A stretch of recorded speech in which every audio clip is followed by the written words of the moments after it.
never did the referral.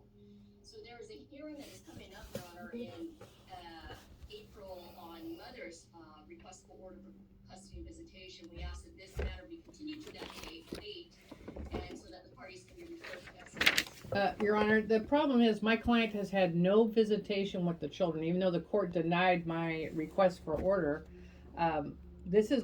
We're now delayed again since February, where my client still has no visitation. There's been an unsubstantiated determination by CPS. There's absolutely no reason, and I will note this has been the second referral by mother that will come back unsubstantiated. So my client is requesting a reinstatement of his parenting time. We have to do something, Your Honor. The gamesmanship's got to stop. And I will note that I have not received any moving papers of an April motion at all. Your Honor, my client did not do the referral to CPS. It was a mandatory reporter number 1. She filed a OSC article for modification of custody and visitation on August 24th, 2021. Father refused to cooperate with CPS at the time. When the parties went to Family Court Services, the CCRC made a recommendation that father cooperate with CPS because they did not have sufficient information to make a recommendation because of the safety concerns. What father did that caused the delay, not mother, was he filed a contempt action against mother, and we appeared before Your Honor, and the matter was continued out numerous times because of father's contempt. Then just last month, Ms. Mitchell and my client's attorney on the contempt agreed to dismiss it at that hearing. Without prejudice, because your client, Miss Fox, fails. Okay. Ms. Mitchell, I'm speaking.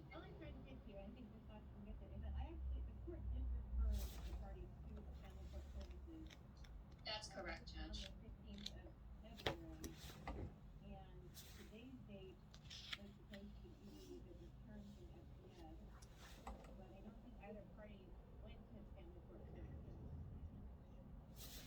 But the parties were never services, so there was no report or anything that was done.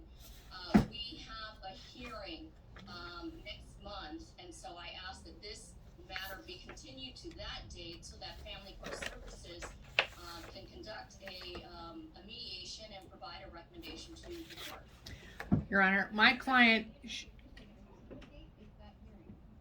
That hearing is April 27th, Your Honor, and that is at 9 a.m. I have never been served with the motion with that date, Your Honor. Your client was served with that motion last year, and it was continued out every single time because of the contempt. I can always send you that is calendar, Your Honor, for 9 a.m. In Department 120. So we ask that this be continued. In addition to that, Your Honor, Ms. Mitchell filed a declaration in this case, and even though I contacted her office indicating that I did not receive the attachments, I did not get a copy, even though they said they would send me a copy. I did not get a full copy of that supplementary report, and that would allow me also for a continuance so that I can reply to the supplemental declaration that was filed. All right, so we've updated and we filed that updated declaration. Maybe the police report wasn't attached, but the document is hearsay, Your Honor. This has been a continuing saga. I understand, and I told the court when I appeared at the contempt that it was a mistake by former counsel to file a contempt. That doesn't negate the fact that mother continued to not show up for exchanges prior to the CPS referral. I don't have any information. I have a copy of the entire CPS record. The court has a copy that it was found to be unsubstantiated. But this does not negate the fact, Your Honor, the court has stopped visitation for father for a number of months. To blame it on, it's a mistake here or contempt. Those contempt charges, as a court note, I agreed to dismiss without prejudice because my client intends to refile because mother did not show up for visits, I think a total of 6 times. 6 times before the court finally stepped in and did the CPS stopped his visitation due to CPS involvement or investigation. My client has already cooperated with CPS, Your Honor.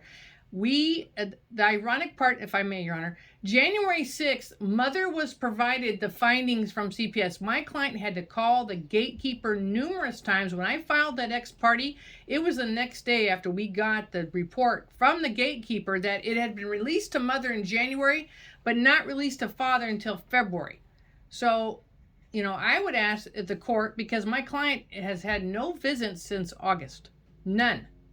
Your Honor, I spoke directly with the social worker, and he indicated that it was not alluded to be unsubstantiated. That is not true. Oh, that's also hearsay. Miss Fox can't testify. Mitchell, do not interrupt. I didn't interrupt you. I asked you not to interrupt me. It's Finish. objection hearsay then. How's that? Your Honor. Thank you, Judge. The CPS worker indicated that the conclusion was inconclusive because father was not cooperating with the investigation.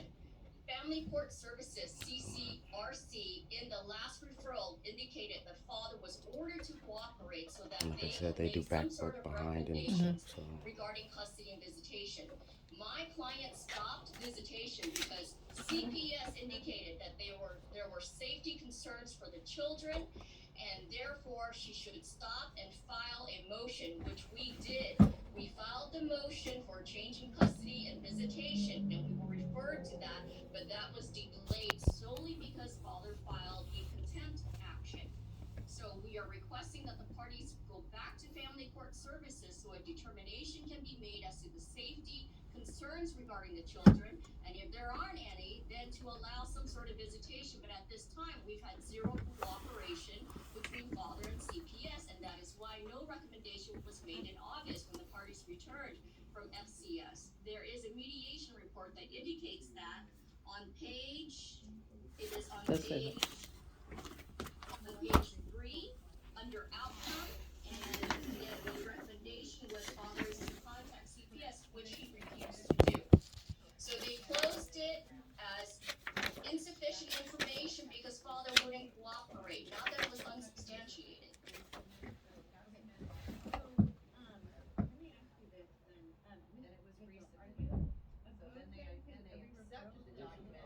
I am not opposed, but the fact is, Your Honor, my client needs to have some visitation. The record will reflect that mother, long before CPS was involved, was denying father visitation. There was no notations in her messages. CPS told me to not bring the kids. And Your Honor, we are all officers of the court. We cannot tell our clients not to cooperate with visits.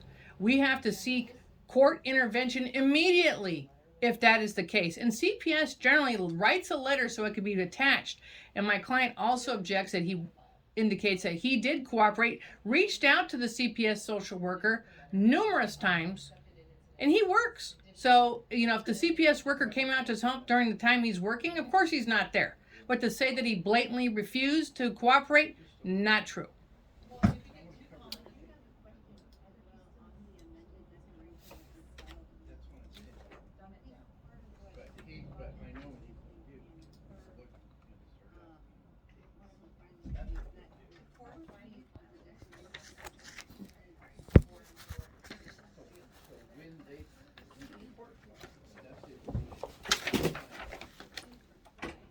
I'm sorry, I gotta hear up my volume. Okay, go ahead. I'm sorry, Your Honor.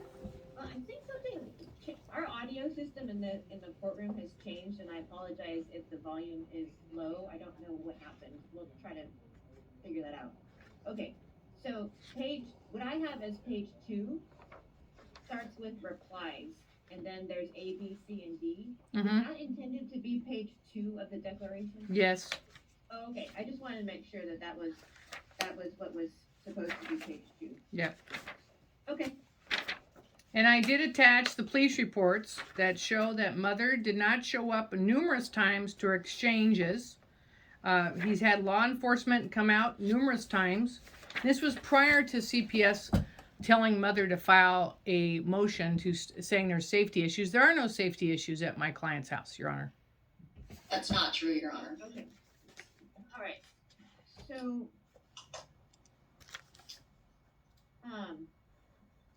I I think what makes sense then is to re-refer the parties back to family services. Sounds like you already have a hearing date on the 27th, and so that actually lines up with the FCS referral timeframe.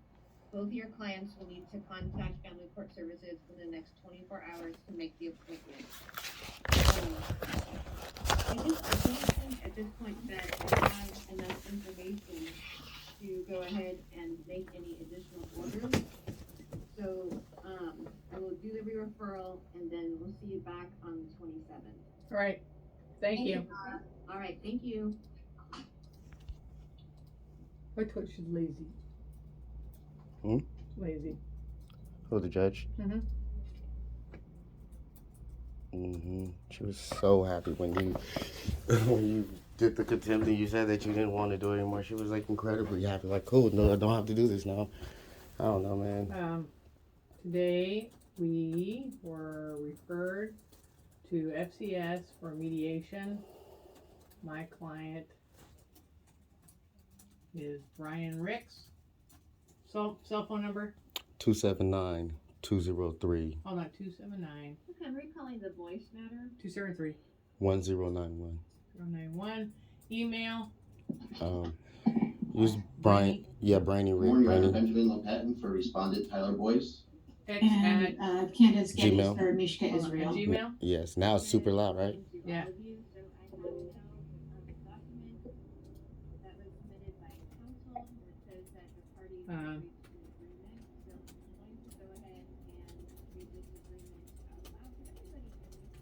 Yes. Yes, Your I Honor. had to turn my volume up super high. Mm-hmm. Okay. What's your mailing address? 410 Bell Bell Road. right? Avenue. Huh? Avenue. Okay. Number 73. Well, That you were real close to that shooting. probably SAC 95838. Probably. I didn't get shot, so, and I didn't shoot Yeah, but it anyone. was when they killed all those kids. I- 95822. 95838. I didn't hear about that. Okay, Bell Avenue. You're right off of Fulton and Marconi, right? No, Okay. that's the other way. Okay.